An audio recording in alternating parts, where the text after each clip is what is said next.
2 billion साल बाद पृथ्वी की सभी पानी खत्म हो चुकी होगी, क्योंकि सूरज में होने वाले कई रिएक्शंस के कारण उसका साइज लगातार बढ़ता ही जा रहा है, जिसके कारण एक दिन ऐसा आएगा कि सूरज आज के मुकाबले कई गुना ज्यादा बड़ा होगा, जिस वजह से पृथ्वी का तापमान इतना बढ़ जाएगा कि सभी पानी का इलाका सूख जाएगा और हर तरफ रेत ही रेत दिखेगी। पर ऐसा तब होगा जब हम पृथ्वी को 2 बिलियन साल तक बचा पाएंगे। उससे पहले ये भी हो सकता है कि कई सारे एस्ट्रॉयड धरती पर आ गिरे और इंसान भी डायनासोर्स की तरह एक्सटिंक्ट कर जाए। जब 1989 में एक एस्ट्रॉयड हमारी पृथ्वी से बहुत करीब से गुजरी, ऐसा अनुमान लगाया जाता है कि अगर वो पृथ्वी से टकराती तो उससे ठीक उतना ही नुकसान होता जितना एक साथ 1000 एटॉमिक बॉम्ब को गिराने से होगा, मतलब बहुत ज्यादा तबाही। पर ऐसा तो तब होगा ना जब हम खुद को बचाने की कोशिश करेंगे। अगर आप अपने आसपास देखोगे तो ऐसा लगेगा ऑक्सीजन पेड़ से नहीं बल्कि बिल्डिंग्स और गाड़ियों से आती है। प्रदूषण इतना बढ़ जाएगा कि आप कहीं भी चले जाओ आपको वो मिल ही जाएगा, चाहे वो चांद ही क्यों ना हो। तो ये तो साफ है कि हमें दूसरा प्लेनेट चाहिए ही होगा। हाँ, पृथ्वी को छोड़ने का रीजन ये भी हो सकता है कि हम उसे और नुकसान नहीं पहुंचाना चाहते हो और इसे प्रिजर्व करने के लिए हम दूसरे प्लेनेट में चले जाएं। पर अब सवाल ये भी उठता है कि हम किस प्लेनेट में जाएंगे।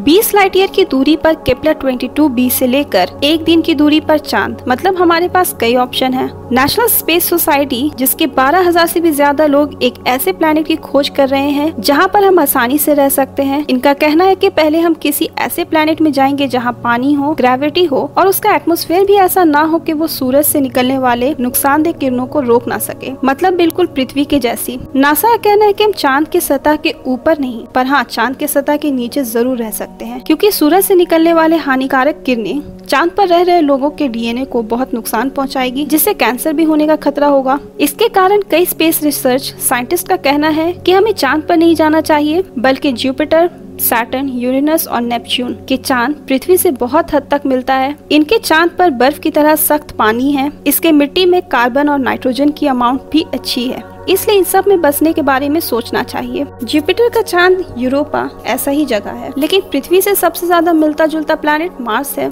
जिसकी सतह वोल्केनोज और गड्ढों से भरी पड़ी है। इसके सतह के नीचे पानी मिलने की उम्मीद है। ऐसा माना जाता है कि मार्स में पहले जिंदगी थी, पर किसी कारण से अब वो नहीं रही। मार्स के वायुमंडल में कुछ ऐसे परतें हैं जो सूरज से निकलने वाले हार्मफुल रेस को रोकती है। इसकी ग्रेविटी अर्थ के ग्रेविटी की तुलना में 40% ही है। यहाँ की मिट्टी में कार्बन की अमाउंट अच्छी है, जिसके कारण हम पेड़ पौधों को जेनेटिकली मॉडिफाई करके वहाँ पर उगाया जा सकता है। दिन के वक्त मार्स का तापमान 70 डिग्री होता है। मार्स ओडेसी एक ऐसा रोबोटिक स्पेसक्राफ्ट है जो मार्स के इर्द गिर्द घूमता है। ओडेसी ने मार्स की सतह पर बर्फ का एक बहुत बड़ा परत देखा है, जिसकी साइज एक कंटिनेंट के बराबर है। चलिए मान लेते हैं कि मार्स एक परफेक्ट प्लैनेट है जहां हम बस सकते हैं। पर मार्स में ह्यूमन सिविलाइजेशन के लिए क्या क्या दिक्कत आ सकती है। एस्ट्रोनॉट को चांद पर भेजा जा रहा था तो उसका कॉस्ट इतना आया था, तो आप सोच ही सकते हैं कि मार्स तक जाने के लिए कितने पैसे चाहिए होंगे। एस्ट्रोनॉट को मार्स पर भेजना चांद पर भेजने से बिल्कुल अलग होगा, क्योंकि चांद पर जाने में सिर्फ 3 दिन का वक्त लगता है। मतलब फ्यूचर में ऐसा होगा कि आप मंडे को चांद पर जाओ और वेडनेसडे तक वापस अर्थ में आ जाओ। पर मार्स पर जाना चांद में जाने से बिल्कुल अलग होगा। पहले आपको मार्स तक पहुँचने में 9 महीने का वक्त लगेगा, फिर आपको तब तक इंतजार करना पड़ेगा जब तक प्लैनेट एक लाइन में ना जाए। फिर अगले 9 महीने आपको अर्थ में वापस आने में लगेगा। इसका मतलब है कि मार्स का सफर 2 साल का वक्त लेगा। इस सफर में कॉस्मिक रेडिएशन, ग्रेविटी की कमी और छोटे छोटे मेटेरॉइड से टकराने जैसे दिक्कतें आएंगी। अब बात आती है कि मार्स पर बिल्डिंग कैसे बनेगा। सूरज की हार्मफुल रेज मार्स के सतह तक आसानी से पहुंच सकती है, यानी आप तक। मार्स पर बिल्डिंग बना रहे हैं तो हार्मफुल रेज से बचने के लिए आपको स्पेस सूट पहनना होगा, जिसकी खुद की वजन 21 kg की होती है। उसके साथ साथ ऑक्सीजन सिलेंडर, मतलब इतने वजन के साथ काम करना तो नामुमकिन है। इसलिए मार्स पर बिल्डिंग बनाने का काम हम रोबोट्स पर ही छोड़ते हैं। मार्स की सिविलाइजेशन साइंस फिक्शन मूवी की तरह दिखेगी।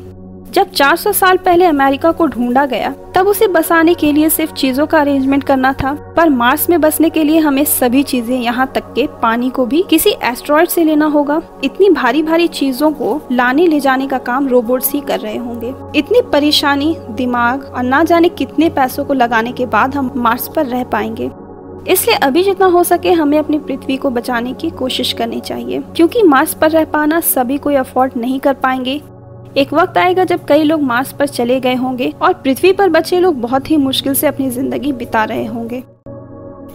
अगर आपको हमारा ये वीडियो पसंद आया हो तो प्लीज इसे लाइक, शेयर और सब्सक्राइब जरूर कीजिएगा।